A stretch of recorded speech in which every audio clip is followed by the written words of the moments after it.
This is going to be chapter 7 in our ethics textbook. I was going to do a narrated PowerPoint and just decided not to. There's a lot of information in this chapter, and the authors do a great job of using examples. And so that's why I can read you those examples, or you can read them yourself and follow along with the PowerPoint. I do want to just I guess the reason I wanted to do this is I want to point out some things in the chapter, as well as tell you about your writing assignment for this week. This chapter is entitled, and I'm looking over here at my book, The Process of Ethical Decision Making. And it's so interesting to me when we talk about this process, because, many times we don't utilize a process. We just, and maybe that's the problem, that we don't think about what we're doing. We don't think about the ramifications of what we're doing. The book talks about, it seems like a good idea at the time. And what that makes me think about is the classic saying now of here, what's the last thing that's said before EMS is called and here, hold my beer. So a lot of times we don't think through some of the things that we do, why we do them. Why would some people think this is a good idea? And it's because I think they don't think. And so I would encourage you to look at that whole section on it seemed like a good idea at the time. The authors then talk a lot about basically ethical decision making is about doing the right thing. And, this has been a motto of mine all my life, and I recognize that doing the right thing is not always easy. It's not always popular. It's very difficult, and you can lose friends over it. But in the end, you can look yourself in the mirror and know that you did the right thing. What the other curious part is that we know that maybe our right thing is not the same as somebody else's right thing. And that's where some of the conflicts can come into play with this type of decision-making process. There's, and I wish I had looked it up before I started, there's and I actually saw it it's a picture, and I actually saw it in a elementary school classroom first. Before you say something, is it kind, is it nice, is it necessary, and there's something else, and it was referring to interactions with children, but I've also seen it in relationship to social media postings, that kind of thing, which we could use a lot of that. So it's all about making the decision or making the right decision, which is hopefully the ethical one. The book spends a little bit of time talking about that emotional decision versus a cognitive process, a thinking process. And I think that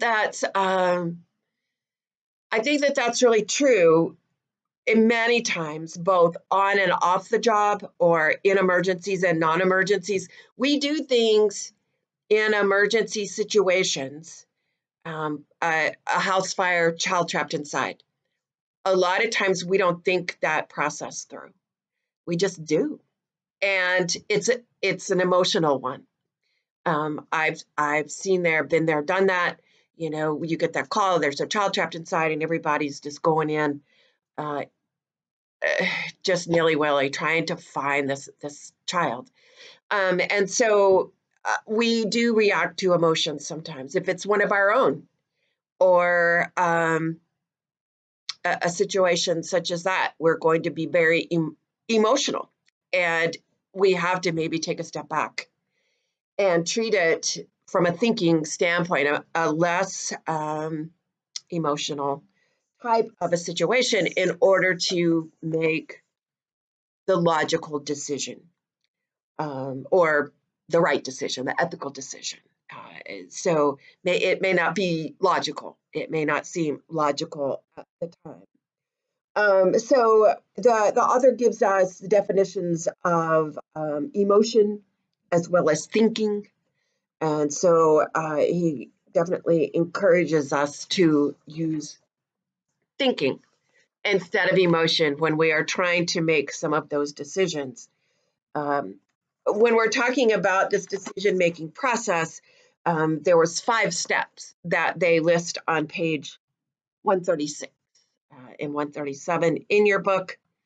When I was reading this, I was like, okay, list the relevant facts, identify the precise moral question to be answered, list and think about the moral principles that might be used to support the positions to be taken, make and explain your decision, and then justify your conclusions using positive reasons and ethical principles.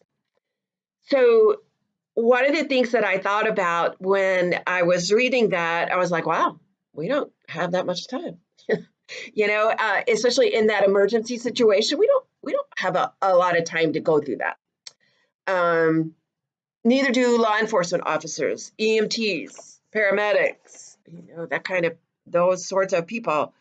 We can't make a list at that moment in time. And so it's harder for us to make these ethical decisions in an emergency now.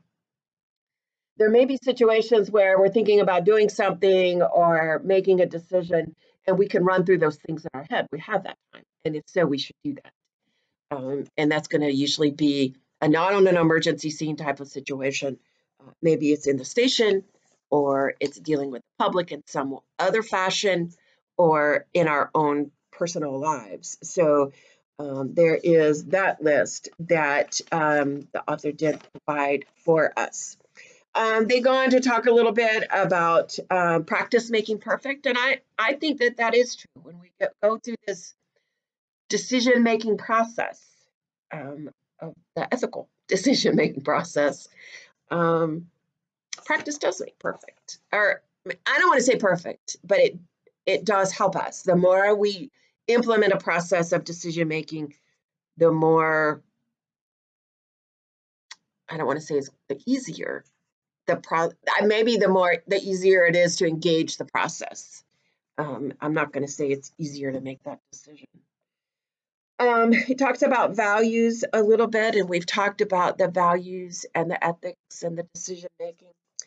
On page 141, they will look at another type of decision making model.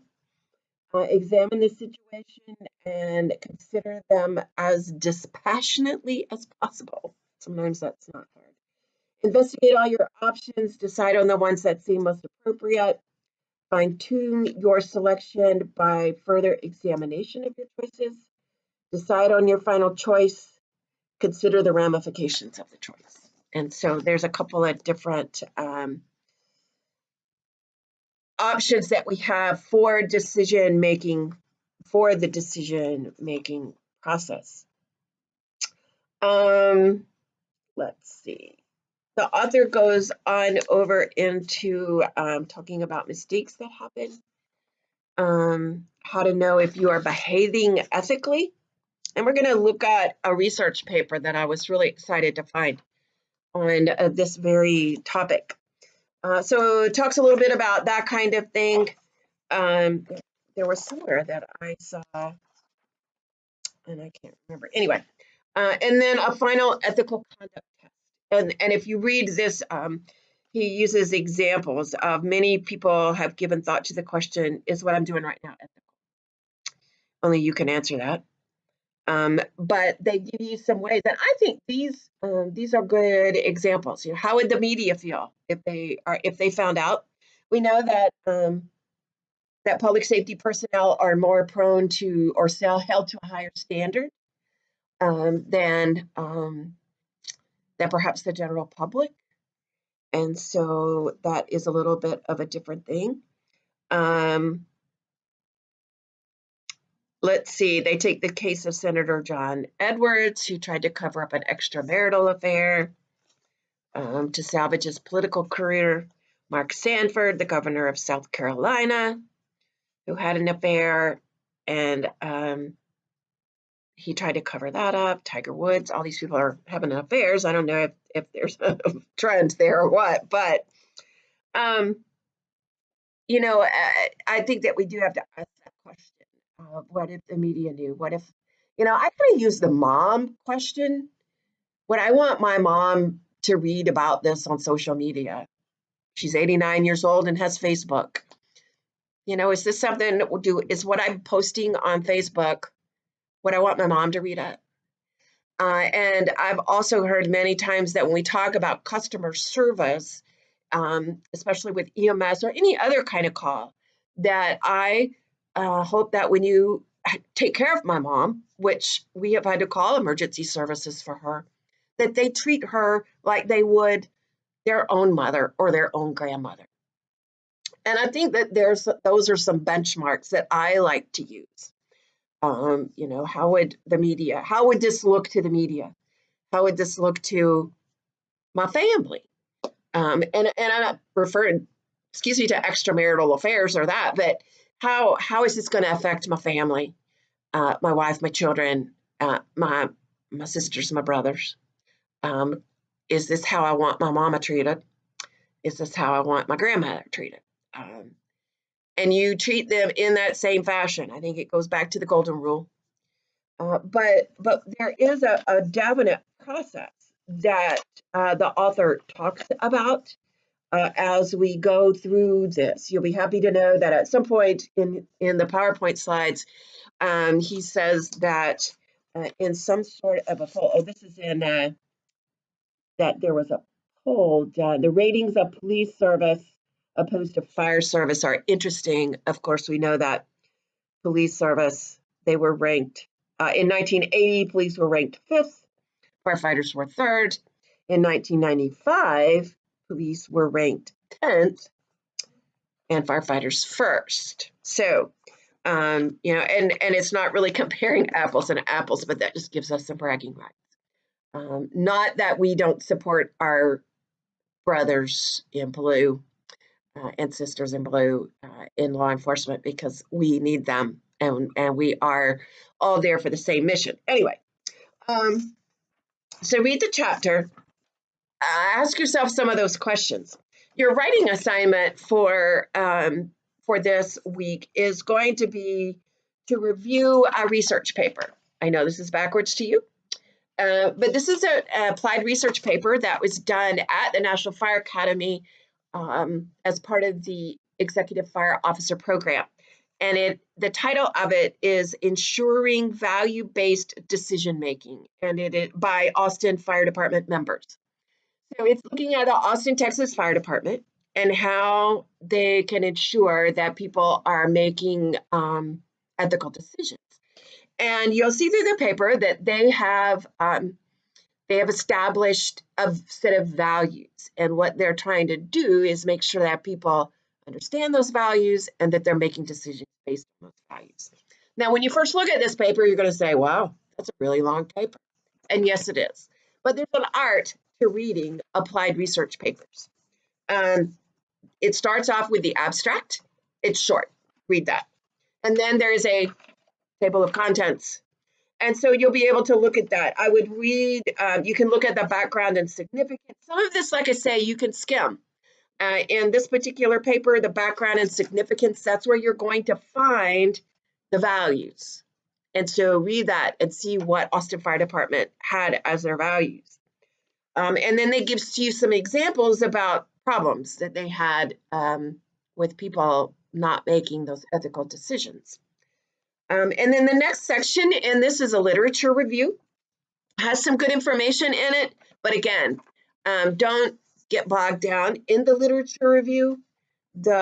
Even though, like I said, there's some good information there. And so then I'm flipping over, and then he gives you the procedures of his study, which was descriptive, used a survey. So you can look at that. You can, again, skim through that. You can look at the survey results. You can pretty much kind of skim through that, look and see what it said. But when you get over here to, as you can see, I'm flipping a lot of pages, discussion, read the discussion, because that's where he takes his results and he's actually trying to figure out what they mean from his survey.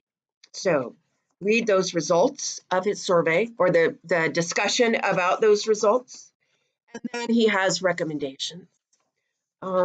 And then there's the last few pages of it are the appendix and the references. So it's not that much reading, so I don't want you to think that you're all bogged down in this, but this is a very, I tried to find the date on this paper and I could not, which was a little odd, but he makes reference to resources from 2006, 2008. So we know that his paper was written after that. And again, I was looking to see if I could find a date. 2009 is when he did his survey. So it's within the last 10 years.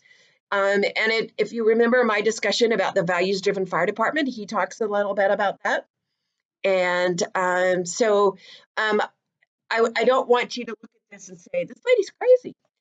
When you see 46 pages of a paper, just know that there's a lot that I don't expect you to read. If you read the background, look through the literature review, figure out his survey, but it's that discussion and the recommendations that you really want to dive into. And what I want you to do with that, I'm going to post that onto the course site right now so that you will have that available to you. So I'm actually going to extend, I'll extend the due date for it because next week is spring break.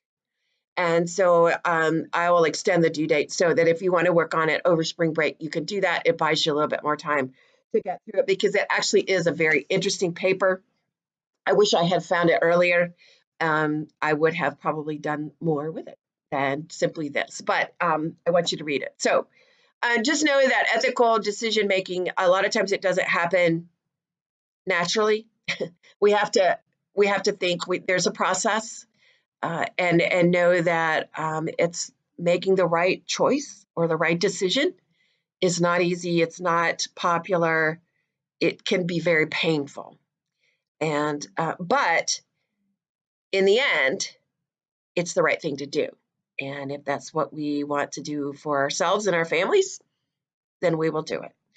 Thanks so much, and I will get these things posted for you, and be sure and read the chapter and review the PowerPoint as you are going through the chapter.